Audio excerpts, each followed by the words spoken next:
¿qué voy a hacer, verdad? Pero por eso, dice Pablo, yo te lo envío de regreso para que si algo vas a hacer, lo hagas de iniciativa propia de tu corazón y no porque las circunstancias te obliguen a hacerlo. Entonces se lo envía de regreso y ahí está haciendo aquello por lo cual Onésimo había ido a buscar a Pablo, y es que lo recomendara. Y Pablo no solo lo está recomendando, sino que le está diciendo a Filemón que lo reciba como que si fuera él mismo. Onésimo se va de regreso a Colosas, donde vivía Filemón, pero él lleva esta carta de Pablo. Cuando el esclavo regresaba, el amo tenía varias opciones, dos opciones diríamos. Una opción era castigar al esclavo, en primer lugar porque lo había defraudado. Él había tenido pérdidas a causa de algún error que Onésimo había cometido. Y este castigo podía ser azotes, golpes, lesiones o hasta la muerte misma. Entre esas penas se encontraba la de la crucifixión. La crucifixión no era una condena a muerte, pero no era la única que había. Los romanos también ejecutaban a muerte, por ejemplo, decapitando, que es lo que le ocurrió a Pablo, por ejemplo. Pero la crucifixión era una pena de muerte especial, porque era la pena de muerte más dolorosa, sufrida y prolongada que un condenado podía recibir.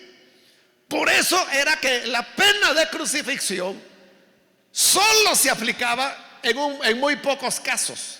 Eran 4. Uno de los casos, y el principal, era por subversión, por rebelión política, que es la razón por la cual el Señor Jesús fue crucificado, porque eso es lo que Pilato dijo. De eso es que acusaron al Señor, de ser un opositor al emperador. La segunda causa era para los piratas. La tercera causa era lo que estamos hablando, el castigo para los esclavos que desobedecían a sus amos, que los defraudaban o que huían de ellos, es decir, lo que Onésimo había hecho. Y la cuarta causal era para personas que cometían crímenes, pero no cualquiera, sino que crímenes que tenían una gran relevancia, que habían causado conmoción. Incluso una persona podía ser crucificada por robo, pero no el robo de lo que hoy sería un carterista, o un robo de alguien que se robaba una res. O sea, tenía que ser un robo sonado, algo que dañaba, ya sea por la cantidad robada o por a quién o a quienes se le robaba. Entonces, eso es lo que le daba ciertos agravantes. Estoy poniendo el ejemplo del robo, pero podía ser cualquier otro. Entonces, cuando el delito era muy grave, ahí es donde se aplicaba la pena de crucifixión. Entonces, esa es una de las opciones que Filemón tenía. Entonces, repitiendo, cuando el esclavo volvía, como hoy Onésimo está volviendo, Filemón tenía dos opciones. Una era esa, castigarlo. Y había variedad de castigos, como hemos dicho, desde los azotes, golpearlo, lesionarlo, a veces amputarlo, matarlo, y dentro de la muerte había una variedad de formas de cómo matar a un esclavo. La peor era la crucifixión. Esa era una opción que Filemón tenía. Y la otra opción era perdonarlo, ¿Qué es lo que Pablo le está pidiendo? Que lo reciba de nuevo. Recuerde que los esclavos eran considerados parte de la familia, parte del oikos. Por eso es que en los códigos domésticos, que usted los encuentra en la carta a los Efesios, en la carta a los Colosenses, y de una manera resumida los encuentra también en la primera carta a Pedro, se va a dar cuenta que dentro de los códigos domésticos están las responsabilidades del esposo, de la esposa, del padre, de los hijos, pero luego de los criados y de los amos. Entonces note cómo dentro de las normas de cómo vivían los cristianos en la familia, en el oikos, en la casa, se regulaba no solo lo que nosotros entendemos como propiamente la familia nuclear, sino que también los esclavos estaban incluidos en eso. Entonces, el perdonar a un esclavo significaba no solo que no iba a haber castigo, no iba a haber reprimenda por lo que había sucedido, sino que iba a continuar siendo considerado como parte de la familia. Eso es lo que Pablo le está pidiendo a Filemón. Ahora, esto ya Pablo lo hizo, lo vimos la semana anterior, que llegamos, diríamos, al corazón de la carta, donde Pablo le está pidiendo eso, que reciba a su hijo Onésimo. Pero ahora en el versículo 15 que hemos leído, encontramos que Pablo está haciendo una reflexión. Él no está asegurando nada, pero sí dice, tal vez por eso Onésimo se alejó de ti por algún tiempo, para que ahora lo recibas para siempre. Porque Pablo está pensando en todo lo que ha ocurrido, que Onésimo tuvo que salir huyendo, y le dice, bueno, este a quien tú llamaste útil te resultó inútil.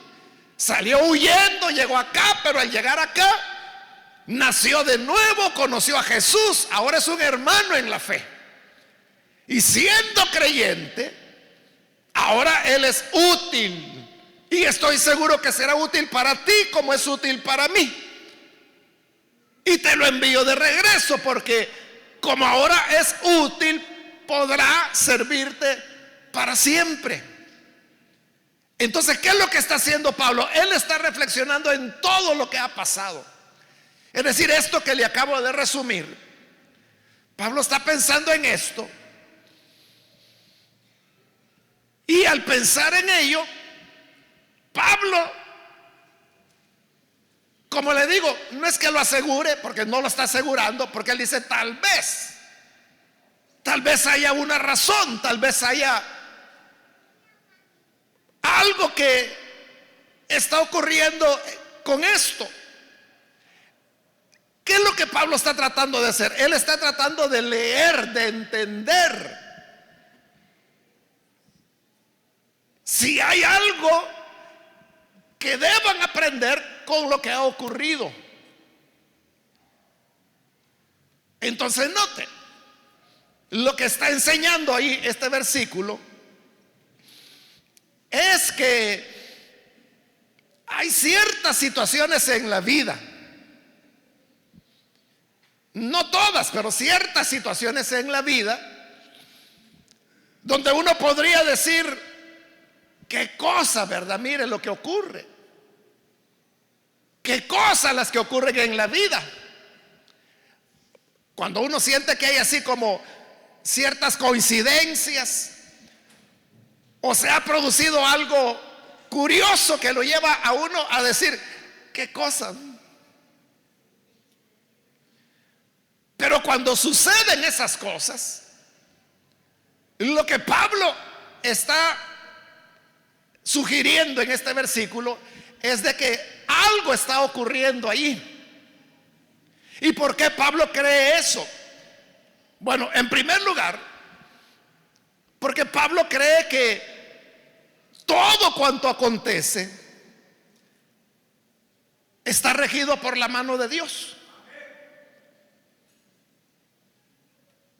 Eso fue parte de las enseñanzas que el Señor Jesús dio. Como cuando Él habló, por ejemplo, de que todas las aves se alimentan, y dice, y es vuestro Padre quien las alimenta. Entonces uno puede decir, mire cómo es la naturaleza, que la naturaleza le da gusanitos, lombricitas a las aves, semillas, piedritas, y con esto se alimentan las aves. Entonces uno puede decir, mire la naturaleza, pero Jesús lo que decía es, vuestro Padre las está alimentando. De la enseñanza de Jesús es que no había tal casualidad o tal naturaleza. O sea, claro, hay una naturaleza, pero detrás de esta naturaleza hay un creador que ha diseñado las cosas de esta manera. O como cuando Él dijo, ninguna ave cae a tierra sin que sea la voluntad del Padre. Hasta el número de vuestros cabellos está contado. Muchos evangélicos dicen, ni una hoja se mueve sin la voluntad del Padre. Eso no lo dice la Biblia, ni lo dijo Jesús. Como le digo, son algunos evangélicos que lo dicen. Pero lo que están diciendo tiene mucho de verdad, sobre la base de lo que Jesús ha dicho, de que ni siquiera un pajarillo cae a tierra sin que sea la voluntad del Padre. El libro de Jonás, por ejemplo, dice que el Señor levantó una tormenta, luego que el Señor preparó un gran pez para que tragara a Jonás, luego que el Señor le ordenó al gran pez que lo vomitara en tierra, luego que el Señor hizo crecer una calabacera para que le diera sombra a Jonás, luego que el Señor envió un gusano para que mordiera la calabacera y se secara, luego que Dios envió un viento caluroso que hizo enfadar a Jonás. Entonces, en el libro de Jonás encontramos muchos elementos donde directamente se dice que Dios hizo lo uno, lo otro, lo otro, lo otro, lo otro, hasta que llevó a Jonás donde Él quería llevarlo. ¿De qué nos está hablando eso? Nos está hablando que detrás de la vida, detrás de las cosas que nosotros podemos llamar casualidades, curiosidades, coincidencias, les podemos dar varios nombres, pero lo que la palabra nos enseña es que muchas veces Dios puede estar detrás de estas cosas. Por eso es que le digo, Pablo no está afirmando, Pablo no está diciendo esto ocurrió porque Dios quería. No, no está diciendo eso. Lo que él está diciendo es tal vez por eso. Puede ser que no. Pero en esa intención de Pablo de querer encontrar un sentido a lo que ha ocurrido, vemos la fe del apóstol, vemos la convicción que él tenía en un Dios providente que en su soberanía tiene control de todas las cosas. Algunas veces este control de Dios es muy evidente, como por ejemplo en el libro de Esther. Usted lee el libro de Esther y aunque nunca se menciona a Dios en ese libro, pero es clarísimo que el protagonista del libro es Dios, aunque no se le menciona, porque todos los hechos que se van dando son demasiada coincidencia, son excesivamente casuales, diríamos, como para que sea casualidad. Uno dice, detrás de esto está Dios. Entonces, en una historia como esa, como la de Esther, el libro de Esther, es evidente que Dios está detrás. O como Jonás, es evidente que Dios estaba detrás. Pero hay ocasiones, hermanos, en que no es tan evidente, pero pudiera ser. Pudiera ser. Cuando usted llegó a la fe del Evangelio, cada uno de los que estamos acá tenemos nuestra historia, nuestro testimonio. ¿Cómo llegó usted a la fe del Evangelio? No lo sé, ¿verdad? Pero al examinar eso, los hechos que condujeron a que usted creyera en Jesús, hoy nosotros decimos, Dios estaba allí. Era el Señor quien estaba obrando. O decimos, Él fue preparando las cosas para que finalmente yo llegara a conocerlo. Reconocemos que detrás de lo sucedido, Dios estuvo ahí. Bueno, como eso termina en una conversión, entonces nosotros decimos, el Señor estuvo ahí. Pero hay otras cosas en la vida donde no hay tanta seguridad de que pudiera ser que sí, pudiera ser que no. A eso es a lo que se está refiriendo Pablo en este caso.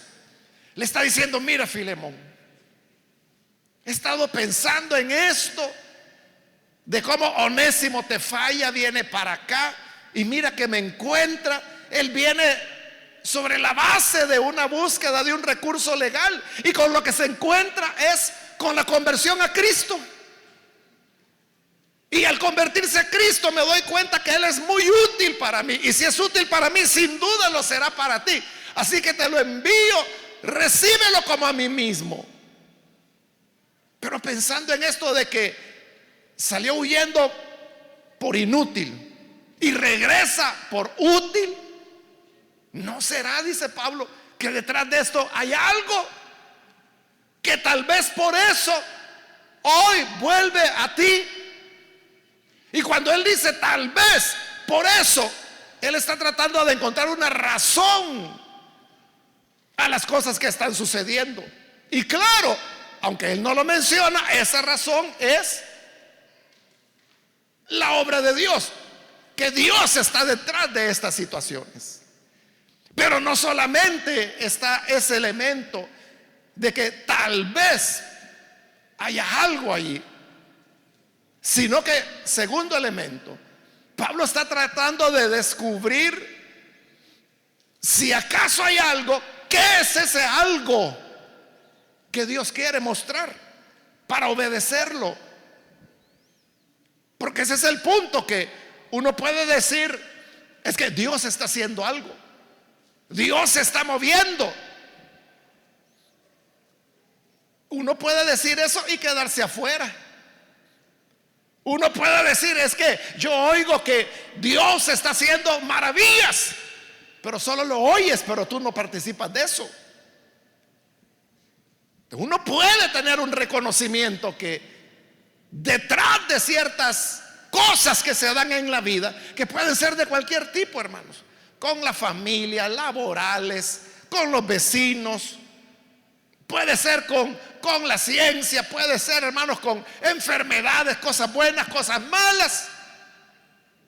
Pero no será, dice Pablo, que tal vez por esto Dios nos quiera decir algo. ¿Y qué nos quiere decir? Porque si nos quiere decir algo, entonces yo tengo que afinar mi oído para discernir cuál es el mensaje que Dios está enviando, para yo ponerme en línea con lo que Dios quiere señalarme.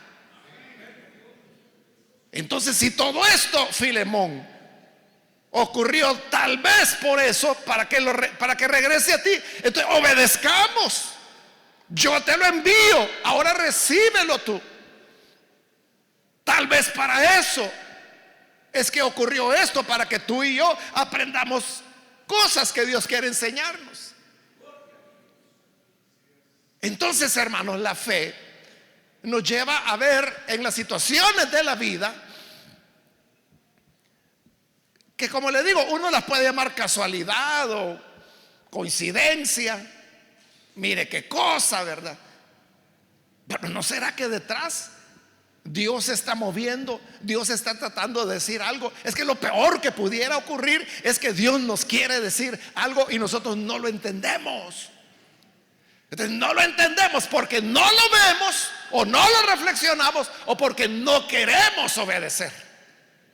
¿Qué es lo que Jesús recriminó a la gente de su época cuando les dijo que ellos podían predecir si el día siguiente haría calor o si habría lluvia? Pero las señales de los tiempos, les digo, no las pueden discernir. ¿Cómo era eso de que eran capaces de decir, mañana hará calor, mañana hará viento? Eran capaces de discernir eso, pero no discernían que delante de ellos estaba el Dios creador de los cielos y de la tierra. No se daban cuenta. Y por eso es que el Señor les decía, hipócritas. Pero ¿qué ocurría con ellos? Es que no se daban cuenta. Es que si no se daban cuenta, Jesús no les hubiera dicho hipócritas, les hubiera dicho ciegos o ignorantes, algo así. Pero al decirles hipócritas, es porque sí entendían lo que estaba ocurriendo, entendían que había una visitación de Dios única, que nunca volverá a repetirse en todas las eternidades de Dios, porque el Hijo de Dios solo una vez se encarnó para venir a esta tierra. No volverá a ocurrir. Pero entendiéndolo, no lo creían. Por eso es que los llama hipócritas. Entonces nuestra responsabilidad es estar atentos y yo diría sensibles, hermanos. Claro, no podemos, hermanos, ponernos en un extremo, ¿verdad? Y tratar de encontrar sentido en cosas que son de la vida diaria. Es que fíjese que compré 3 tomates y uno me salió pequeño. ¿Qué querrá decirme el Señor con el pequeño? Nada, simplemente no compraste bien, no abriste los ojos. O sea, no se trata de caer así en un extremo, hermanos, de que ya uno en todo está queriendo ver la mano de Dios. Y no es así. Aún en esto, que es parte de las Escrituras, Pablo no tenía seguridad, porque él está diciendo, tal vez por eso huyó de ti, para que hoy lo recibas. Tal vez todo esto que ocurrió, todo esto de la falla, de tu pérdida, no sea simplemente cosas de la vida, sino de que algo quizás Dios quiere enseñarnos y tenemos que entender qué nos enseña. Y yo creo, Filemón, que lo que él quiere es que lo recibas para que te sirva para siempre. Es lo que dice el 15. Tal vez por eso Onésimo se alejó de ti por algún tiempo, para que ahora lo recibas para siempre. En el griego es todavía la frase más enfática, porque lo que dice en el griego es, tal vez por eso Onésimo se alejó de ti por una hora, para que ahora lo recibas para la eternidad. Eso es lo que dice en el griego. Se apartó de ti por una hora para que lo recibas para la eternidad. Eso es lo que dice Pablo en el griego. Fue traducido así como lo tenemos acá, por algún tiempo, para que lo recibas para siempre. Bueno, para siempre suena a eternidad, ¿verdad? Pero usted sabe que no es lo mismo siempre que eternidad. Son cosas diferentes. A mejor el otro.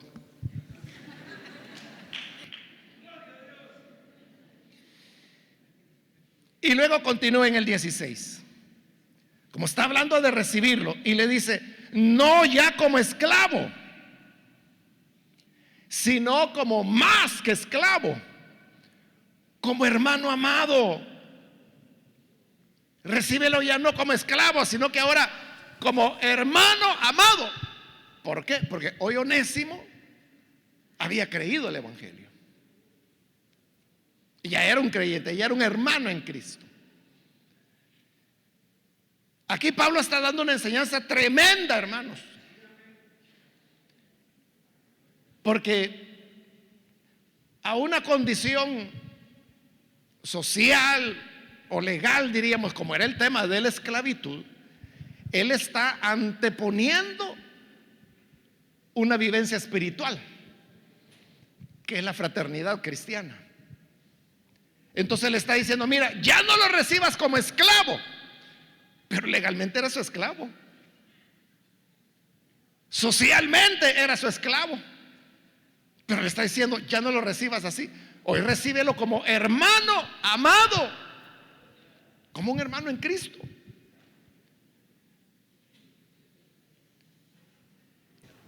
Obviamente Pablo no está diciendo que por el hecho de que la persona haya creído en Jesús, su condición legal o social cambió.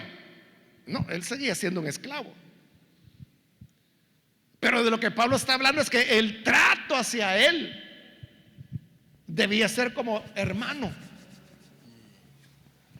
Eso es como todos los hermanos y hermanas que creen cuando están detenidos, cuando están condenados en los centros penales. O sea, ellos pueden ser estupendos creyentes, estupendos hermanos dentro del penal, pero eso no le va a quitar la sentencia que tienen. O sea, el que fue condenado a 15 años por lo que haya sido, adentro puede tener una conversión auténtica, genuina, y allá adentro están sirviendo al Señor, pero eso no le va a quitar. Tal vez pudiera contribuirle que sea tomado como buena conducta, pero eso no solo es para el creyente, eso es para todo privado de libertad que tenga un buen comportamiento. Eso le va restando tiempo de estar detenido, pero su condición de detenido sigue siendo la misma, sigue siendo un privado de libertad. O sea, no va a suspender el juez la sentencia por el hecho de que se convirtió al evangelio. Lo mismo está ocurriendo acá. Pero ¿de qué es lo que Pablo está hablando? Del trato que Filemón como cristiano tenía que darle a Onésimo, el esclavo que le había fallado. Entonces, lo que Pablo está diciendo acá, hermanos, es una humanización tremenda del tema de la esclavitud. Porque si lo va a tratar como hermano, ya no como esclavo, eso está cambiando totalmente las relaciones entre Filemón y Onésimo, completamente transformadas. Eso es lo que el evangelio hace. Entonces, el evangelio transforma a las personas, no solo al esclavo, al amo también. Es decir, nos transforma a todos para que nos podamos ver como hermanos y tratarnos como hermanos, aunque la ley diga una cosa diferente, aunque las relaciones sociales, en este caso de esclavitud, fueran en una dirección totalmente contraria. Tenía que prevalecer la humanidad, la compasión que Jesús vino a enseñarnos. Esto no solamente era con el caso de Filemón, es en general con todos los esclavos y todos los amos. Porque volviendo a lo que le decía de los códigos domésticos, eso es lo que enseña los códigos domésticos cuando habla del amo y cuando habla del criado, del esclavo. Entonces le dice al esclavo que sirvan fielmente a sus amos, y le dice: no al ojo, porque ustedes a quien sirven es al Señor. Entonces deben hacerlo como para el Señor y no para los hombres, sabiendo que del Señor van a recibir una recompensa.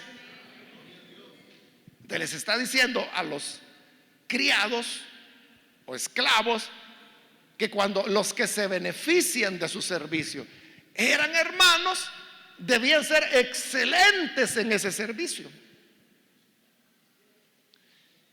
Pero luego va con los amos y les dice a los amos que no sean duros, no sean crueles en el trato con sus esclavos, porque recuerden, les dice la escritura, que ustedes también tienen un amo en los cielos. En otras palabras, lo que debe regir las relaciones entre todos, hermanos, es la norma de Jesús, que se conoce como la regla de oro. En la manera como quieras que te traten, así tú debes tratar a los demás. Entonces, si tú eres empleado y tienes un jefe o una jefa, si tú fueras ese jefe, esa jefe, ¿cómo quisieras que fueran tus empleados? Así tienes que ser tú con él. Y tú que eres jefe o supervisora de producción, no sé qué, si tú fueras el obrero o la obrera, ¿cómo quisieras que este supervisor te tratara? Así debes tratarles. Como quieras ser tratado, debes ser tratado. Entonces Filemón da el ejemplo. Y recuerde que esta carta era personal para Filemón, pero no privada. Porque Pablo pedía que se leyera a toda la congregación. Entonces toda la congregación iba a escuchar la súplica que Pablo le está haciendo a Filemón, que reciba a Onésimo ya no como esclavo. En otras palabras le está diciendo: mira, Filemón, ni se te vaya a ocurrir agarrarlo a varazos, ni se te vaya a ocurrir latigarlo, ni se te vaya a ocurrir lesionarlo, no se te vaya a ocurrir herirlo, amputarlo, nada. Lo que te pido es que lo recibas como hermano. No será para esto que ha ocurrido toda esta situación. Es decir, que de un mal iba a surgir un bien. Lo mismo es hoy, hermanos. Si usted trabaja para una familia, una tienda, un negocio, lo que sea, pero sus jefes son creyentes, son hermanos, trátelos como usted quisiera ser tratado. O sea, no se confíe, bueno, como son hermanos, él va a entender que como fui a la vigilia, hoy no voy a llegar a trabajar, o voy a llegar a las 11 de la mañana, él va a entender. No debe ser así. Si tú fueras el dueño de ese negocito, ¿qué quisiera? Que quizás llegaras antes, mejor, más temprano. Y de igual manera, tú que eres el jefe, si tú fueras ese trabajador, esa trabajadora, ¿cómo quisieras ser tratado? Esa es la norma. Como queramos ser tratados, debemos tratar a los demás. Entonces ya no lo recibas como esclavo, sino que más que esclavo, como hermano amado. Mayormente para mí, porque para mí es un hermano amado, porque Pablo lo había hecho, lo había engendrado en sus prisiones. Pero cuanto más para ti, o sea, si para mí es un hermano amado, cuanto más no tiene que serlo para ti. Por dos razones, le dice: tanto en la carne como en el Señor. ¿A qué se refiere Pablo cuando dice en la carne? Se refiere, hermanos, a aspectos legales, que como era su esclavo, Filemón era el dueño de Onésimo. ¿De cuánto más no va a ser hermano? Porque según la carne, según la ley, según la sociedad, es tu propiedad.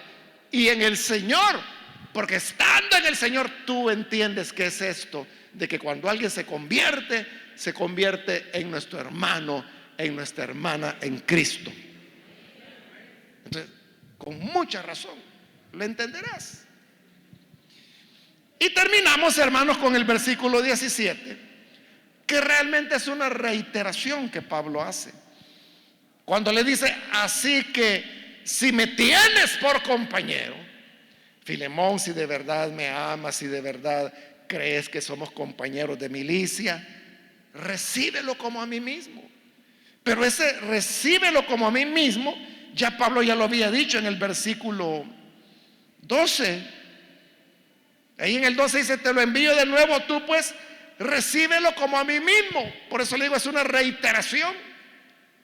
Ya no lo recibas como el útil que te fue inútil, recíbelo como que si fuera Pablo el que está llegando. Recíbelo como a mí mismo.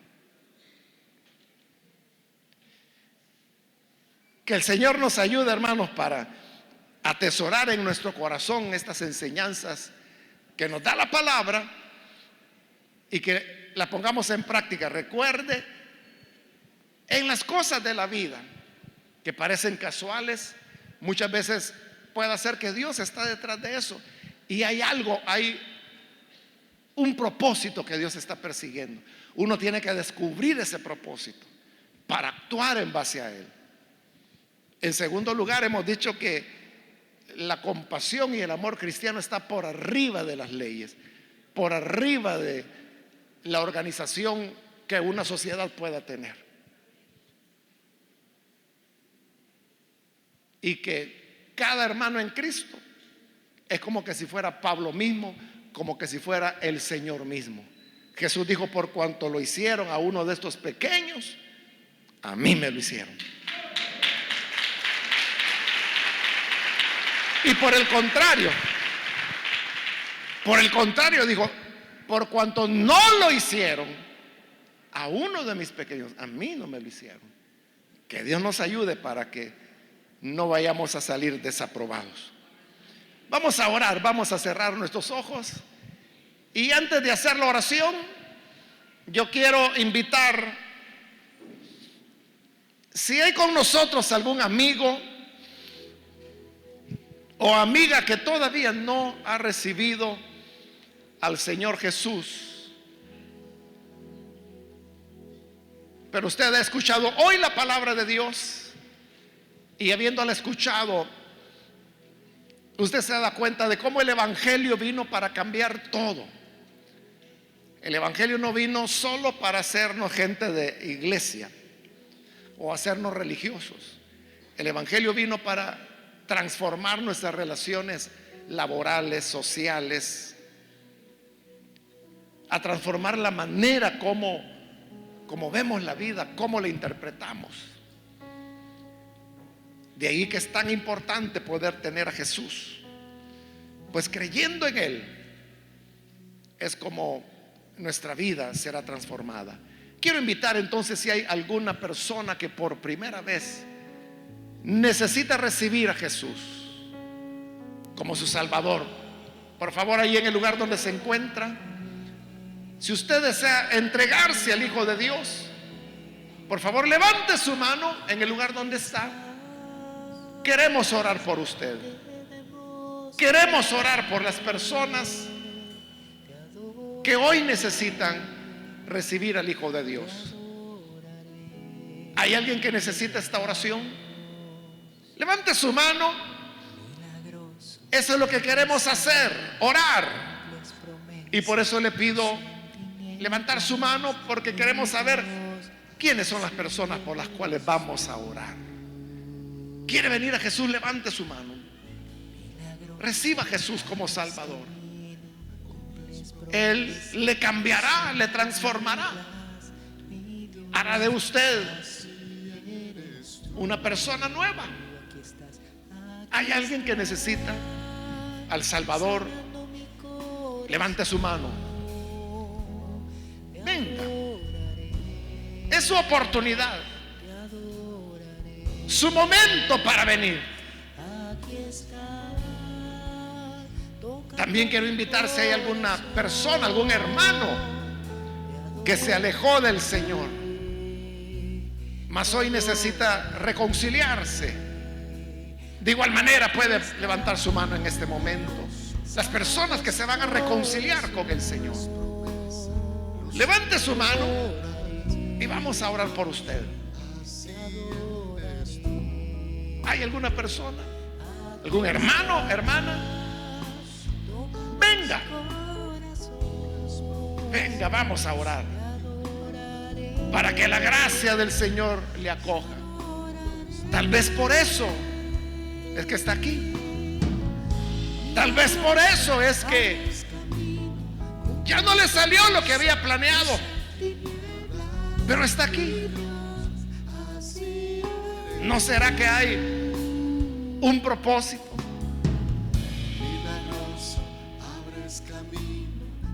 Vamos a orar, pero hago la última llamada si hay alguien que necesita venir al Señor Jesús. por primera vez o necesita reconciliarse, levante su mano en este momento.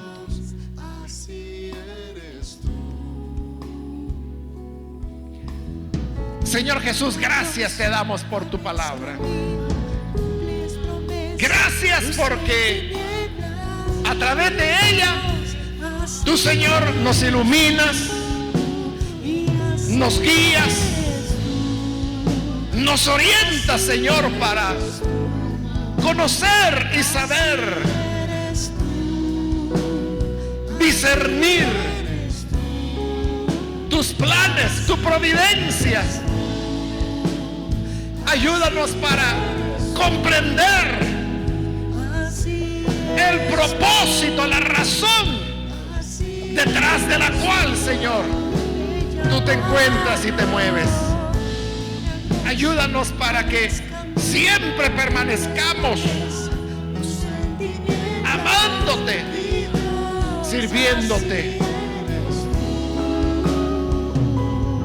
viviendo la vida transformada que en Cristo nos has dado.